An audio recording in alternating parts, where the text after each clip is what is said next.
और अब खबरों को तफसील से जानेंगे। महकमा बागबानी के डायरेक्टर राम सेवक ने किश्तवाड़ के पिटर ब्लॉक का दौरा किया और लिगरी पंचायत में फल के काश्तकारों के साथ एक जायजा इजलास मुनक्किद किया। डायरेक्टर राम सेवक ने फल के काश्तकारों को बागबानी से मुतालिक कई अहम मालूमात फराहम की और मईशत में इजाफे की तजावीज़ पेश की। साथ ही कहा, बागबानी को फरोग देने के लिए हुकूमत की जानिब से कई स्कीमें चलाई जा रही हैं। इन स्कीमों से इस्तिफादा हासिल करने का उन्होंने फल काश्तकारों को मशवरा दिया।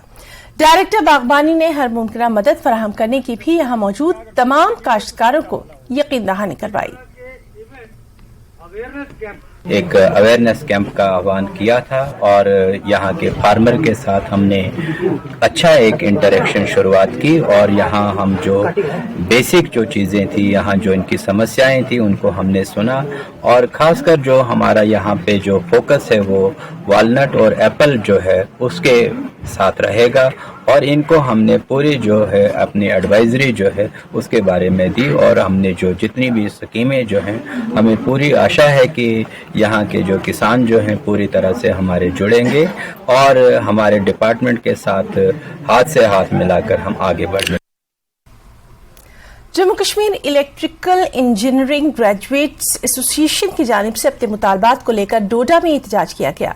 एहतजाजी मुलाजमीन ने पीडीडी दफ्तर के सामने एहतजाज किया। एहतजाजी मुलाजमीन ने मुलाजमतों में तरक्की देने की मांग की, साथ ही तनख्वाहों में इजाफे का भी मुतालबा किया।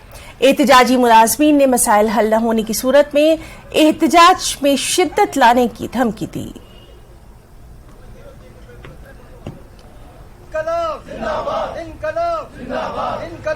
ईगा के इश्यूज नहीं है, इश्यूज ये हमारे कंबाइंड इश्यूज हैं पूरी पीडीडी फैमिली के एज अ होल।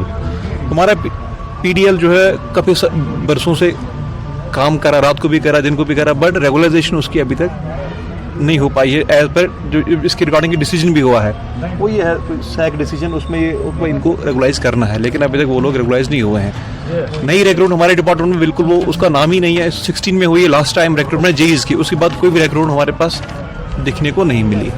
प्रमोशंस 1-1.5 साल से बिल्कुल बंद कर दी गई हैं। हमारी फाइल्स जो रिक्रूटमेंट ये प्रमोशंस की हैं, चाहे वो AW टू एक्शन हो, एक्शन टू एससी साहब हो या AE टू AW व्हाट्सएवर या JE टू AE, बिल्कुल भी उन पे हाथ नहीं, मतलब टच भी नहीं किया जा रहा। वो सारी की सारी पड़ी अंदर gathering dust with in secretariat. जो प्रेसिडेंट साहब हैं वो चीफ सेक्रेटरी साहब से भी मिले थे। आगे क्या हुआ, उन्होंने हमें कॉल आई थी कि हमारी टॉक्स फेल हो चुकी हैं, आप एक दिन का जो हम सिट इन प्रोटेस्ट कर रहे हैं उस पर बैठे हुए हैं। हम हमारे सबसे बड़ी डिमांड्स ये हैं कि हमारी प्रमोशंस को पिछले कुछ महीनों से गवर्नमेंट अडेयर नहीं कर रही। सबसे बड़ी चीज़ है कि हमारे जो डेली वेजेस हैं वो अभी भी उनकी रेगुलराइजेशन नहीं हो पा रही है हमारी। उसके बाद उसके कारण हमारे स्टाफ की कमी है, जिसके कारण पब्लिक सफर कर रही है। और दूसरी चीज ये है कि हमारी जो हायर लेवल रैंक की पोस्टें हैं वो सारी अभी खाली पड़ी हुई हैं और उस पर प्रमोशन नहीं हो रही, जिसके कारण पब्लिक ग्रीवेंस जो है सिस्टम वो सफर कर रहा है। और ये 24 घंटे की स्ट्राइक आज शाम को खत्म हो जाएगी। उसके जिस तरह हमारे गाइडेंस काउंसिल बोलेगी उस हिसाब से आगे कार्यक्रम किया जाएगा। महकमा यूथ सर्विसेज एंड स्पोर्ट्स की जानिब से पुलवामा में अंडर 19 हॉकी फाइनल मुकाबला मुनक्किद किया गया और बडगाम की टीम ने इस ट्रॉफी पर अपना कब्जा जमाया। बडगाम की टीम ने पुलवामा की टीम को 2-1 से शिकस्त दी। इस टूर्नामेंट में 10 अजला की टीमों ने हिस्सा लिया था। के लिए एक बहुत इंपॉर्टेंट चीज़ है क्योंकि हॉकी एक डाइंग स्टेज पे थी। अब मैं मानता हूं कि इन एस्ट्रोटर्फ और इन इंफ्रास्ट्रक्चर्स की वजह से हॉकी वापस उस मुकाम पे पहुंचेगी जिस मुकाम पे वो होना चाहिए था उसको। और हॉकी हमारी नेशनल गेम भी है जैसा कि हम कहते हैं और हम क्रिकेट या फुटबॉल को ज़्यादा सपोर्ट करते हैं। और मेरा यही कहना है, play hockey and safe, play safe hockey. बहुत अच्छी एक्सपीरियंस रही कि हम यहाँ पे खेले। जो है टर्फ है, बहुत अच्छा ये ग्राउंड बनाया हुआ है। इस पे बहुत मेहनत लगी है इस ग्राउंड पे, तो बहुत मज़ा आ रहा है इस पे खेलने में। पहले हम खेल रहे थे जो ग्रास थी, सीधे लगाई हुई ग्रास, उस पे ज़्यादा मज़ा नहीं आता था, उस पे बॉल चलानी पड़ती थी खुद। मुकाम गुलमर्ग में फौज की जानिब से 2 रोजा फेस्टिवल जारी है। फेस्टिवल के एक हिस्से के तौर पर पेंटिंग एग्जीबिशन का खास एहतमाम किया गया, जिसमें टनमर्ग से ताल्लुक रखने वाले कुव्वत समात से महरूम बशीर अहमद की पेंटिंग सबकी तवज्जो का मरकज रही। 15वीं corps commander lieutenant general Rajiv के अलावा दीगर आला हुक्काम ने बशीर अहमद की पेंटिंग का बगौर जायजा लिया, उनकी हौसला अफजाई की। हमारे नुमाइंदे मुनीर हुसैन हुर्रा ने बशीर अहमद के साथ इशारों में खास बातचीत की है, आपको दिखाते हैं। मैं आपका खैर मकदम, मैं हूं मुनीर हुसैन हुर्रा। जैसा कि आप जानते हैं, गुलमर्ग में 2 रोजा जो फेस्टिवल है आर्मी की तरफ से उसका आगाज हो गया है और इस फेस्टिवल में मुख्तलिफ प्रोग्राम जो है वो मुनक़द किए जा रहे हैं। और इस सिलसिले में जो पेंटिंग है जिसमें बच्चों ने भी पेंटिंग की है और साथ साथ और कुछ ऐसे लोग भी हैं जो कुव्वती गोयाई और कुव्वती समाज से महरूम है, उनकी जो सलाहियतें हैं उनको यहाँ पे लगाया गया है। और आप देख सकते हैं यहाँ पे ये तस्वीरें हैं और ये तस्वीरें हमारे साथ एक कुव्वती गोयाई और कुव्वती समाज से महरूम एक जो टंगमर्ग से ताल्लुक रखने वाले एक नौजवान हैं बशीर अहमद हैं और ये उनकी हाथों की जो फनकारी है, उन्होंने काफी नाम कमाया है पेंटिंग में और ये सारी पेंटिंग उन्होंने बनाई है। और यहाँ पे कुछ तस्वीरें हम आपको दिखाना चाहेंगे। ये बशीर अहमद की ये पेंटिंग जो है बाज़ाब्ते तौर पे उन्होंने अपने हाथ से ये सारी पेंटिंग बनाई है और काफी अवार्ड बशीर ने हासिल किए हैं अब तक। और जब भी कहीं पे गुलमर्ग में कोई भी फेस्टिवल होता है तो जरूर इनकी जो पेंटिंग है और उसकी दाद दी जाती है और उसे यहाँ पे चस्पा किया जाता है। और हमारे साथ यहाँ बशीर हैं, ये न बोल पाते हैं न सुन पाते हैं क्योंकि कुव्वती गोयाई और कुव्वती समाज से महरूम है। ताहम अपने नाजरीन को हम दिखाना चाहेंगे ये अपने इशारों से ही अपनी मेहनत जो आज तक उन्होंने की है, जो सलाहियतें उन्होंने दिखाई है, आज तक वो अपने इशारों से दिखाएंगे कितनी सलाहियतें हैं।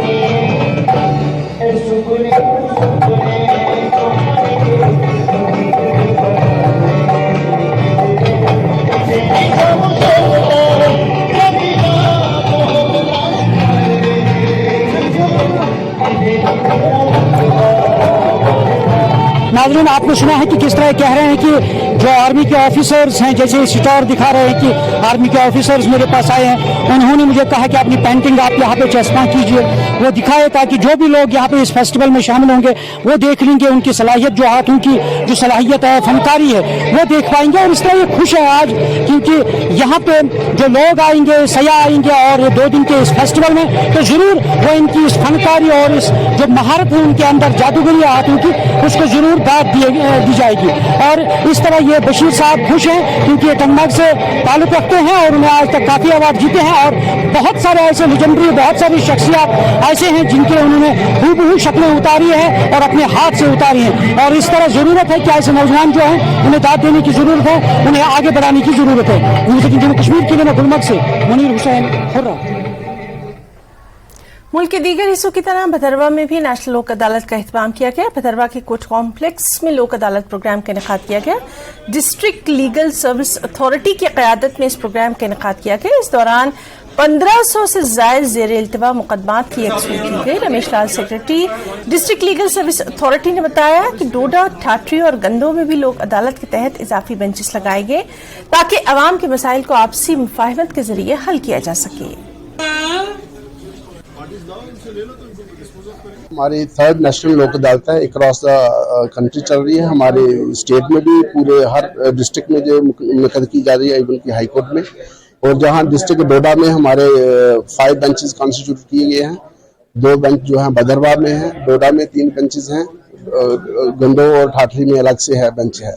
इसमें हमने मैक्सिमम केसेस जो है रेगुलर केसेस जो कंपाउंडेबल हैं, जिसमें कॉम्प्रोमाइज हो सकता है, वो टेकन अप कर किए हैं। अलग अलग बेंचों के पास अलग अलग से लिस्टिंग हुई है केसेस की, जिसमें तकरीबन 2 से 3 हजार के करीब केसेस जो है पूरे इस डिस्ट्रिक्ट डोडा के अंदर आज सेटल किए जाएंगे।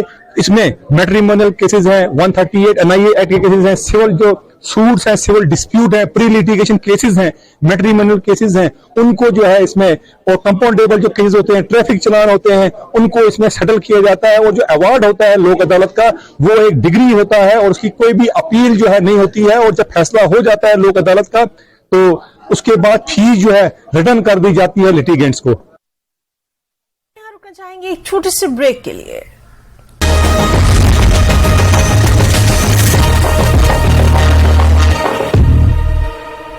Headlines presented by पेट सफा आयुर्वेदिक चूर्ण। पेट सफा तो हर रोग दफा।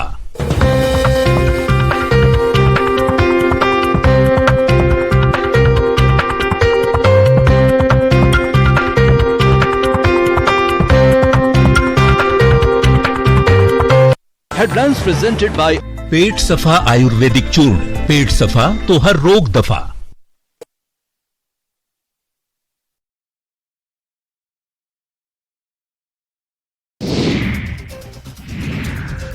डीजीपी दिलबाग सिंह ने पीओके में मौजूद दहशतगर्दों को सख्त पैगाम दिया। इन्होंने किश्तवाड़ दौरे के दौरान कहा कि पीओके में मौजूद दहशतगर्द हमारी पहुंच से बाहर नहीं, हम पीओके में मौजूद दहशतगर्दों को निशाना बना सकते हैं। इन्होंने पाकिस्तान की तरफ इशारा करते हुए कहा कि दहशतगर्दी को हवा देने वालों की खैर नहीं।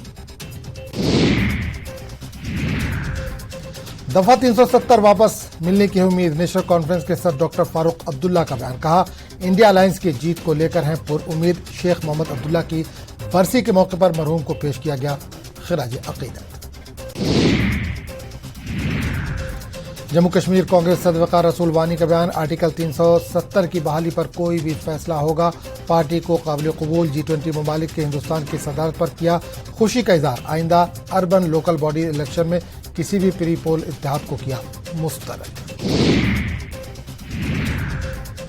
कांग्रेस ने गोल मार्केट उधमपुर में किया एहतजाजी मुजाहरा। महकमे PHE और PDD के खिलाफ किया बरहमी का इजहार। बिजली और पानी की सप्लाई को यकीनी बनाने का किया मुतालबा। मुतल्लिका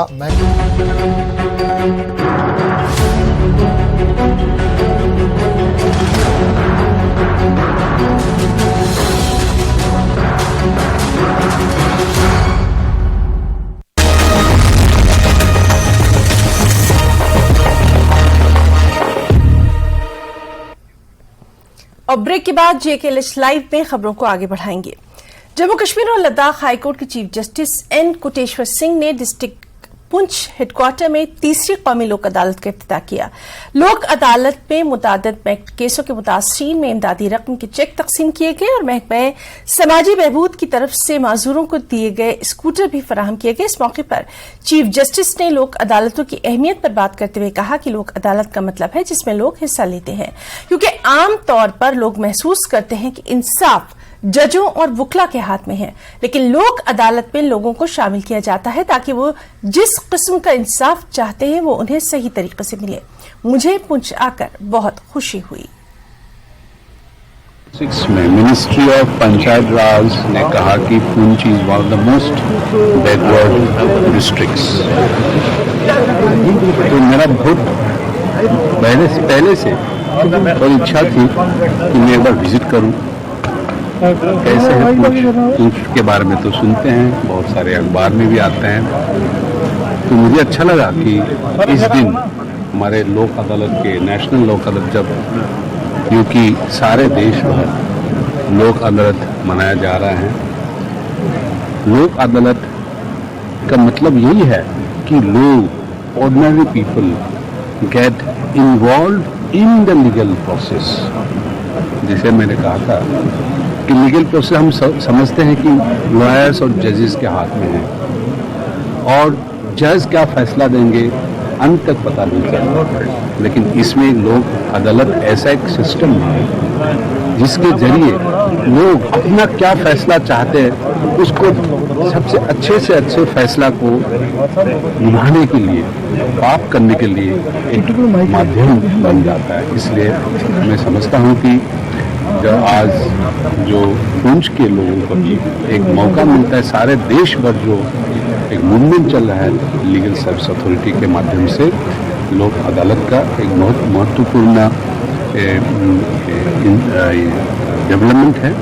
तो मुझे बहुत अच्छा लगा यहाँ पे देख के। यहाँ पे बहुत अच्छे हैं। मैं कोशिश करूँगा और जाके समझने की कोशिश करूँगा बाहर के मेंबर से, जुडिशरी से बात करके क्या क्या प्रॉब्लम्स हैं। और as a chief justice of the high court, I will certainly try my level best to see that the problems which are affecting the legal dispensation, the justice dispensation machinery in the state is improved, in the district is improved. आज यहाँ पर पुंछ में national लोक अदालत का जो है यहाँ पर जो है इनेकाद किया गया, आप जिसमें honourable chief justice of Jammu and Kashmir Shri N Koteshwar Singh ji ने यहाँ पर भाग लिया। डिस्ट्रिक्ट लीगल सर्विसेज अथॉरिटी की तरफ से ये प्रोग्राम कंडक्ट किया गया है। बड़े स्केल में लोगों ने इसमें पार्टिसिपेट किया है। लगभग 8 MACT केसेस जो यहाँ पर डिसाइड किए गए, उनमें चेक्स दिए गए। उसके अलावा सोशल वेलफेयर की तरफ से यहाँ पर लगभग 20 के करीब स्कूटीज दी गई हैं, जो भी लोग मुस्तैक थे उनको दिए गए। उसके अलावा रेवेन्यू कोर्ट से, लेबर कोर्ट से जो केसेस सेटल हुए हैं, उनके भी यहाँ पर जो चेक्स दिए गए हैं। तो ऑनरेबल चीफ जस्टिस का यहाँ पर एक ही संदेश था कि जस्टिस एट डोर स्टेप, कि गवर्नमेंट ऑफ इंडिया ने लीगल सर्विसेज अथॉरिटी एक्ट जब से बनाया है तो आम आदमी को कैसे जस्टिस दिया जाए, वो पूरी प्रक्रिया जो है इस लीगल सर्विस अथॉरिटी एक्ट में है। और जगह जगह पहले लोग जो हैं ये कंडक्ट कर रहे हैं कि इससे क्या हुआ कि जो करोड़ों केसेस पेंडिंग हैं वो एमिकेबली सेटल हो रही हैं। विन विन सिचुएशन के कारण लोगों में उत्साह है। आप देख रहे हैं ऑनरेबल चीफ जस्टिस जो है खुद लोक अदालत में आ रहे हैं। तो इसका ये मतलब है कि जो सिस्टम प्रोवाइड किया गया है, ये जो एक मैकेनिज्म प्रोवाइड किया गया लोक अदालत का, इससे लोगों को बहुत बेनिफिट हुआ है। हम ग्रेटफुल हैं honourable chief justice of Jammu and Kashmir के, उनने डिस्ट्रिक्ट पुंछ जैसे बॉर्डर एरिया में आकर जो लोगों को प्रोत्साहन किया, उत्साह दिया, और उन्होंने जो लेक्चर दिया वो लोगों को दिल से कनेक्ट किया। शोपियां में मेरी माटी मेरा देश प्रोग्राम के तहत शहीदों के अहल खाना से मिट्टी वसूल की गई। बीजेपी के जिला सदर मोहम्मद यूसुफ भट्ट और दीगर ने शोपियां और जैनपुरा के कई इलाकों का दौरा किया। इस दौरान आवाम से मिट्टी वसूल की गई। मोहम्मद यूसुफ भट्ट ने इस मौके पर कहा कि पीएम नरेंद्र मोदी और बीजेपी के कौमी सदर JP नड्डा की हिदायत पर पूरे मुल्क में मेरी माटी मेरा देश प्रोग्राम कामयाबी के साथ चलाया जा रहा है। मेरा माटी मेरा देश, तो जितने हमारे वीर जवान शहीद हुए उनके घर हम गए आज, उनके साथ बिल्कुल हमने उनके घर में वो मिट्टी भी लाई है, उनके साथ भी यकजाती भी की कि हमारे जवान जो है उन्होंने जब शहादत दिया, अपने देश के लिए कुर्बानी दिया, इनका नाम तो जिंदा ही रहेंगे। तो इसीलिए यही प्रोग्राम हमारा चल रहा है। जहाँ जहाँ शहीद हमारे वीर जवान शहीद हो गए तो इन्होंने देश के लिए बलिदान दिया, हम इनको श्रद्धांजलि दी है। तो यही प्रोग्राम G20 सरबराही इजलास के हवाले से नेशनल कॉन्फ्रेंस जम्मू के सूबाई सदर रतन लाल गुप्ता ने कहा कि बीजेपी G20 सरबराही इजलास का क्रेडिट ले रही है, लेकिन ये इजलास हर मुल्क में होता है। आज हमारे मुल्क में हो रहा है, कल किसी और मुल्क में होगा। रतन लाल गुप्ता ने टाउन हॉल डोडा में पार्टी कारकुनों के साथ एक मीटिंग में इन तमाम ख्यालात का इजहार किया। बातें कहती है कि साहब हम ये हमारी वजह से हुआ, ये रोटेशन है। तो फिर इंडोनेशिया में जो पिछले साल था वो भी उनकी वजह से था, या अगले साल जो नए प्रेसिडेंट मुल्क के पास जो G20 की सदारत जाएगी क्या वो भी इनकी होगी। तो मैं समझता हूँ बीजेपी वाले हर बात को तूल देने की कोशिश करते हैं। जो कहते हैं कि साहब मुझे बताइए, जब ये इन्होंने अपने मैनिफेस्टो में कहा कि साहब हम 15-15 लाख रुपए हर एक के अकाउंट में जमा करवाएंगे, जिन्होंने कहा था कि हम हर साल 2 करोड़ नौकरियां देंगे, क्या दी है? ये जुमलेबाजी करने से मुल्क के हालात ठीक नहीं हो जाते। मुझे आप बताइए कितने % गुर्बत जो यहाँ से ऊपर उठी है। और बीजेपी तर्जुमान RS पठानी ने नेशनल कॉन्फ्रेंस के G20 को लेकर दिए गए मुतनाज़ा बयान पर पलटवार किया और कहा कि नेशनल कॉन्फ्रेंस ने हमेशा दोगली सियासत की। उन्होंने कहा भारत के हर बाशिंदे को G20 की मेजबानी पर फख्र होना चाहिए। उन्होंने ये भी कहा कि जम्मू कश्मीर की सियासी जमातें बीजेपी से घबराई हुई हैं, इसीलिए बौखलाहट में ऐसे बयानात दे रही हैं। G20 ना सिर्फ भारत, ना सिर्फ एशिया, बल्कि पूरी दुनिया की आवाज, दुनिया का एक्शन प्लान और दुनिया का एजेंडा। और सबसे बड़ी बात है कि वो देश, वो सभ्यता, वो भूमि, वो क्षेत्र, वो जीवस्थल जहां से सबसे पहले सभ्यता, संस्कृति और ज्ञान का सागर जब से पहले खुला, आज भारत G20 की अध्यक्षता कर रहा है। सबसे पहले हर देशवासी को मुबारक, हर देशवासी को गौरवान्वित होने के लिए बहुत बड़ा कारण है। और इस G20 को उससे भी खूबसूरत बात है कि हमारे प्रधानमंत्री, यशस्वी प्रधानमंत्री श्रीमान नरेंद्र मोदी जी ने जैसे इस बैठक का एक बैकग्राउंड जिसे कहते हैं तय किया है, और उस बैकग्राउंड में चाहे क्लाइमेट चेंज की बात करें, चाहे क्रिप्टो करेंसीज की बात करें, चाहे इंटरनेशनल सिक्योरिटी की बात करें, डिफेंस की बात करें, टेक्नोलॉजी की बात करें, पहली बारी शब्द कोलैबोरेशन जो यूज किया गया, तो पूरे देश को दिशा देने में यह G20 और विशेषकर भारत एक नया एक आयाम पैदा कर रहा है, भारत एक नए कीर्तिमान स्थापित कर रहा है। लेकिन कुछ पॉलिटिकल पार्टियां, कुछ राजनीतिक पॉलिटिकल पार्टियां, मैं नाम नहीं लूंगा, और विशेषकर जम्मू कश्मीर से जिनका राजनीतिक अस्तित्व तकरीबन सिफर पे पहुंच गया है, वो आज भी इस पे कटाक्ष करने पे बाज नहीं आती। मेरा विनम्र निवेदन है आपसे, राजनीति करें लेकिन कुछ विषयों को कृपा करके राजनीति से ऊपर रखें। जहां देश की बात है, जहां राष्ट्रीयता की बात है, जहां भारत के मान और स्वाभिमान की बात है, भारत माफ नहीं करेगा, भारत का जनमानस माफ नहीं करेगा, भारत का आम आदमी माफ नहीं करेगा, भारत का इतिहास आपको माफ नहीं करेगा। और अब खेलों की दुनिया से आज की बेहद अहम खबर से आपको रूबरू करवाएं, एशिया कप। जी हाँ, एशिया कप में आज हिंद पाक के दरमियान मैच खेला जाएगा। ये मैच दोनों टीमों के लिए बेहद अहम है और क्रिकेट फैंस इस मैच के शिद्दत से मुंतजिर हैं। क्रिकेट के मद्दाहों ने क्रिकेट को सियासत से न जोड़ने की अपील की है।